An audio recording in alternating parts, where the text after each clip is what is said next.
Kini bitaw si Jam, no? Abi kay hawd siya mo English ko, no? Nagtuo siya nga, bright gyud kay siya.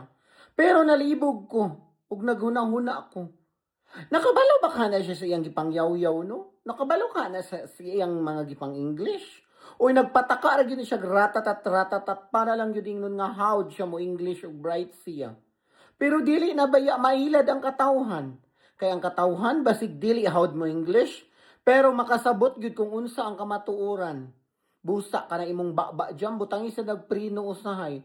Or mas labing maayo imuha ng scotch tapean. Aron mahilom ka, unya malamdagan nimo ang imong pangotok kung tama ba ang imong mga gipangyaw-yaw or mali. Pero tanan gyud mali jam, wala gyud tama. Pagkaluoy ni mo jam. Una ka mo buka na imong baba jam istadihas sad ha. Aron dili sad ka mapawaw ug dili sad ka mauwawan. Tabang wala na bang.